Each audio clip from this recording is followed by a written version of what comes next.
نحمده ونصلي على رسوله الكريم وقد قال النبي صلى الله عليه وسلم من قرأ حرفا من كتاب الله فله حسنة والحسنة بعشر أمثالها إلى آخر الحديث। নবীজি সাল্লাল্লাহু আলাইহি ওয়াসাল্লাম কোরআনে করিম তিলাওয়াতের ফজিলত সম্পর্কে বলেছেন, যে ব্যক্তি কোরআনে করিমের একটা হরফ তিলাওয়াত করবে সে ব্যক্তি একটা নেকি পেয়ে যাবে। আর ওই এক নেকিকে আল্লাহ তাআলা সাথে সাথে সেটাকে 10 গুণ বাড়ায় কমপক্ষে 10টা নেকি তাকে দান করবেন। তার মানে সহজ কথায় যদি বলা হয়, কোরআনে করিমের একটা হরফ তিলাওয়াত করলে তার কমপক্ষে 10টা নেকি হয়। এজন্যে আমরা কোরআনে করিমের তিলাওয়াতকে বেশি বেশি করি। আজ তো কোরআন তিলাওয়াত ছেড়েই দেওয়া হয়েছে, সমাজের মানুষ কোরআন তিলাওয়াত করে না, মুসলিম কোরআন তিলাওয়াত করতে জানেই না। এটা বড় লজ্জার, ক্ষতির এবং বিপদের। কোরআন তিলাওয়াত শিক্ষা করা জরুরি। কোরআন তিলাওয়াত ছাড়া নামাজ হবে না।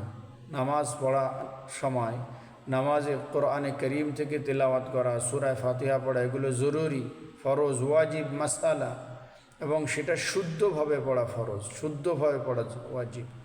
এজন্য কোরআনে করিমের শুদ্ধ ও সুন্দর তিলাওয়াত শিক্ষা করা এটা জরুরি প্রত্যেক মুসলমান নর নারীর উপরে। আমরা আজ আমাদের বাচ্চাদের ইংলিশ মিডিয়াম স্কুলে পড়াইতেছি, তাদের ডাক্তার, ইঞ্জিনিয়ার বিভিন্ন রকম বানানোর আমাদের খেয়াল আছে, জজ ব্যারিস্টার হবে, কত কি হবে। কিন্তু আমার সন্তান কোরআন শিখেছে কিনা, কোরআন পড়তে পারে কিনা, এটা আমি একজন পিতা হিসাবে, অভিভাবক হিসাবে দেখা আমার দায়িত্ব, কর্তব্য। সন্তানের আসল কল্যাণকামী সেই পিতা যে তার সন্তানের আখেরাত গড়ার ফিকির করে। দুনিয়া প্রয়োজন, কিন্তু দুনিয়া যদি প্রয়োজন হয় 70 বছরের জন্যে, তাহলে আখেরাত প্রয়োজন কোটি বছরের জন্যে। দুনিয়ায় 10 বিঘা সম্পত্তির যদি প্রয়োজন হয় 70 বছরের জন্যে, তাহলে আখেরাতে কোটি বছরের জন্য আপনার সন্তানের কত বিঘা, কত কোটি টাকার প্রয়োজন চিন্তা করুন। এজন্যে সন্তানের আসল কল্যাণকামী পিতা হলো সেই যে তার সন্তানের আখেরাতের ভবিষ্যৎকে সুন্দর করে দেওয়ার ফিকির করে, কোরআন তিলাওয়াত শিখায়, নামাজ শিখায়, দিন শিখায়।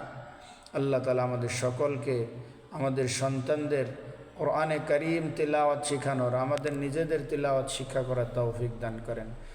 নবীজি সাল্লাল্লাহু আলাইহি সাল্লাম আরও বলেন যে আমি কথা বলতেছি না যে আলিফ লাম মিম একটা হরফ, 3টা মিলে একটা হরফ, বরং আলিফ একটা হরফ, লাম একটা হরফ, মিম একটা হরফ।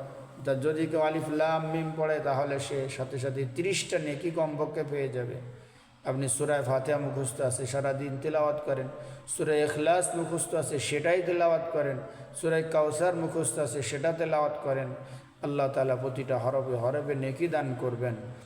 নেকি আখেরাতের সম্পদ, যেমন টাকা দুনিয়ার সম্পদ। আল্লাহ আমাদের সকলকে কোরআন তিলাওয়াত শিক্ষা করার এবং তিলাওয়াতের তৌফিক দান করেন। আমিন।